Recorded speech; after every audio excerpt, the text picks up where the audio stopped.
Bobby Patel is here. It's his story, his music. You were saying your dad was a mechanic. Yes. And actually, you built, I don't know if it was you and him or just him, or maybe you helped, but a Rover P6. Yes. From nothing. Well, we bought my dad. That was my dad's car. He used to call it the poor man's roller. I think that's what it was known as in its time. And in his passion, he'd built two of these cars. Had sold one morning and kept one for himself as his prized possession. And that very day, that one got stolen. So he was left without one for many, many years. And then about 20 years later, somebody phoned him and said, would you come and take my husband's car away? You know, just part of day-to-day business. My dad went, and there it was, this P6. You know, it was tired, it was rusty, it needed a lot of work, and we set to it. It took us over 10 years to build the car. That's a lot of time to build a car. Well, my dad, although I speak very highly of him, you know, he's meticulous, and trust me, I just wanted to get the wheels on and I wanted to get the engine in, and he was wanting to weld the whole car back together and do all the things which were pretty time consuming.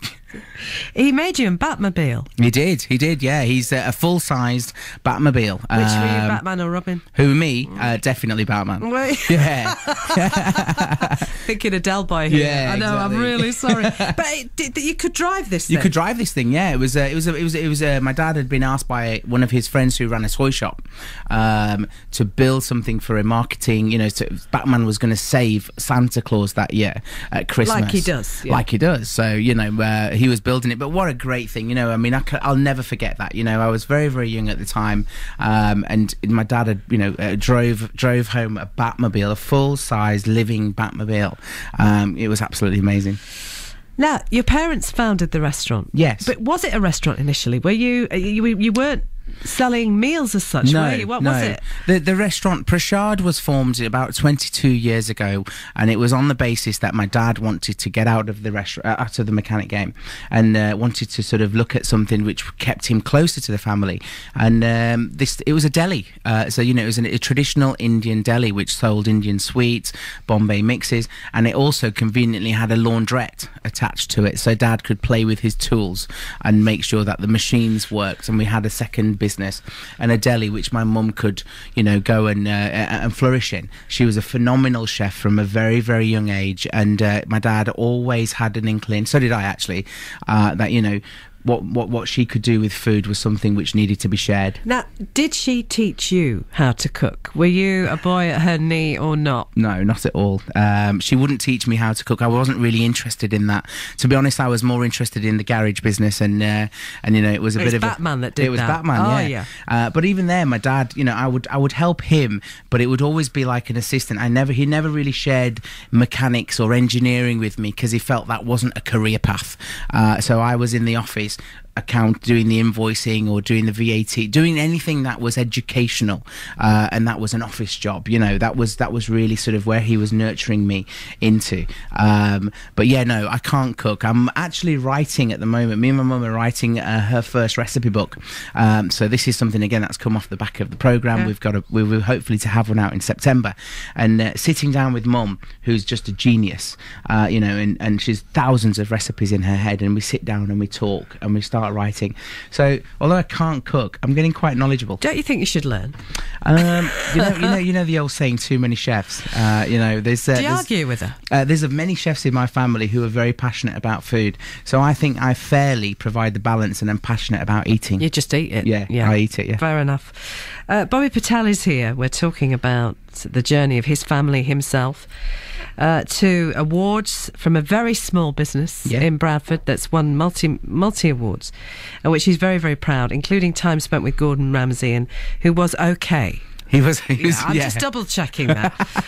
Your next choice of music is Jai Ho, You're My Destiny, from that fantastic film Slumdog Millionaire. Yeah. Why this? This song is everything. The upbeatness, the music. It's about Prashad. It's about the new Prashad. It's also the song that was in the background whenever we appeared on the show. So we've kind of adopted that, you know, the ethos behind it, the sort of momentum that the song brings, and the upbeatness. We love it. Love that. A.A. Rahman and the Pussycat Dolls. Yeah. We were almost trying to dance, weren't we? We were. All right, more from Bobby Patel in a moment.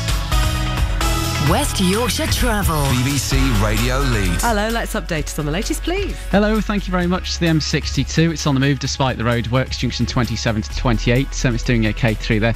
Tonk Street, still very congested through Bradford though, congested because of these roadworks in between the A651, Bradford and Heckmond Road and Denbrook Avenue. So along that stretch and into Rewley Lane as well, the roadworks slowing things down, and it's pretty much as bad on each side as the other. Looking at the trains, delays of 15 minutes. If you're heading out from Leeds to York, there's a problem with the signals at Crossgates, so that's slowing all the trains down, not just one particular service. And if you can update me, please give me a call if it's safe to do so on 0800 854 833. There'll be more in half an hour. Share your travel news. Text 81333 and start your message with the word Leeds. Standard network rates apply. BBC Radio Leeds.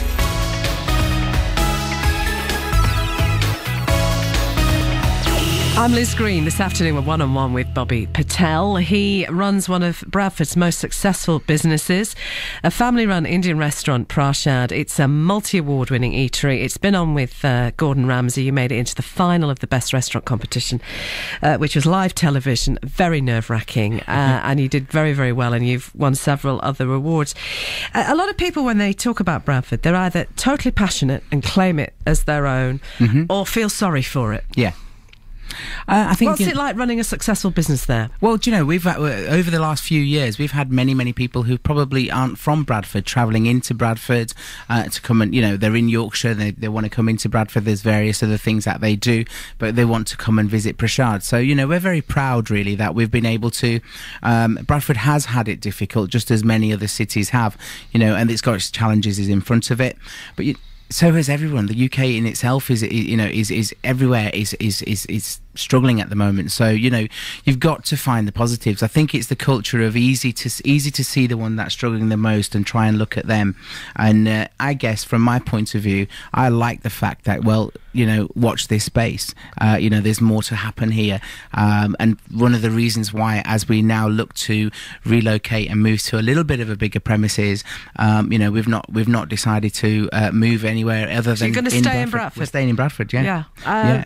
I can understand an established business, a successful business, wanting to do that. And at no point did you think, well, I could go to Leeds. I could move out and be in another part of Yorkshire. Actually, I did. Did you? Yeah, actually, I did think about that. And if you were to put on just your commercial hat, then you might have a reasonable argument to think that maybe that's something you should consider as a business. But underpinning that, there's also reality, there's also loyalty, there's also identity, there's also passion, belief, hope, and all of these things immediately pull me back to where I'm from. They pull me back to where we started Prashad. I don't want to know that or think that there'll come a point where, due to a little bit of exposure and a potential great success, that we suddenly forget our roots and come move to a bigger city. Our roots are firmly fixed in Bradford, and we want to be part of the movement to make it great. I'm glad to hear it. Yeah. You've chosen Mary J. Blige. Yes. This is a family affair. Uh-huh. I think that's self-explanatory, don't you? I think so.